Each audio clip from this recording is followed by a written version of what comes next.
کہا تھا پیرامی پرن مینامی پرانت، اس کا کیا مطلب ہے؟ اس کا مطلب بڑا سارا ہے کہ مطلب اس کی آپ جوں بات سمجھ لو کہ مرید کا کیا کام ہے پیر کو پیر بنانا.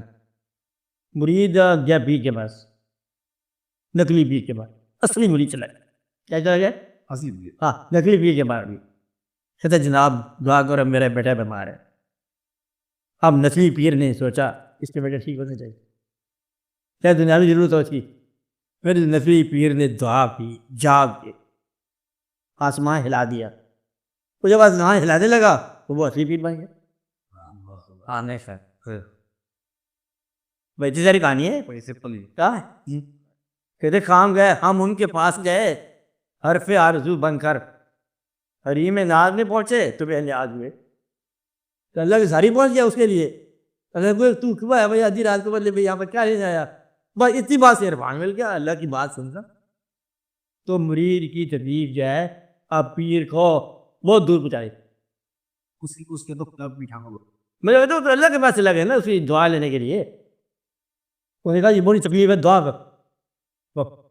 تو مرید نے میرے پیر کو اپنی پیر بنا لی، محبت نے بنایا پھر تو محبت بناتی ہے. تو مرید کا بڑا کام ہوتا ہے، بڑی کنٹریبیوشن ہوتی ہے پیر کے لیے. سب آپ کا پیر ایسی بات کہتا ہے کہ ہاں اس لیے تو پیر ہوتے ہیں. آپ جو کہ پیر نے کہا ہے تو شریعت کیا ہے پیر کا حکم آپ کے لیے بات میں ہے کیا ہے؟ پیر کو علم نے سکھانا یہ وصیت ہے. علم اس کے پاس بظاہر پیر اس کے پاس جو ہے نا شریعت کی کتابیں نہیں ہے بظاہر، لیکن وہ بہتر جانتے ہیں. گناہ کے اوپر آمادہ نہیں، گناہ کے اوپر آمادہ نہیں ہوتا. سر مسئلہ یہ کی کہتا ہے یہ جو بات کر رہی ہے میرا سوال ہے. اچھا دیکھو اب یہ تمہارا تصور ہے نا، یہ تصور گناہ ہے. اب یہ پیر کا تصور جو ہے یہ بعض اوقات تمہیں گناہ سے بچا سکتے ہیں.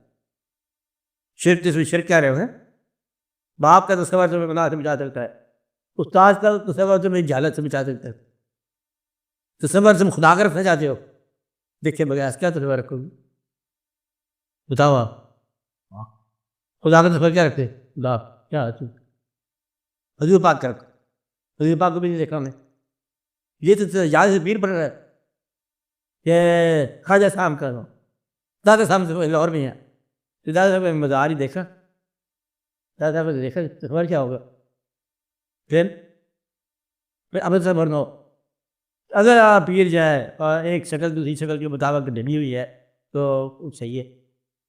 اور مطلب پیر کہہ دیتا ہے کہ میرا تصور رکھو، تصور مجھے خود بخود ہو جائے. میں تو جب آپ امتحان میں جا رہے ہو یا کی تکلیف میں مبتلا ہو نماز پڑھتے ہو دشمن کا تصور آ جاتا ہے. نماز پڑھ رہے تھے دشمن بڑا خطرناک ہے، تصور وہ جو تمہارے اوپر حاوی ہو، پر جو خیال حاوی تصور سب خود آ جائے.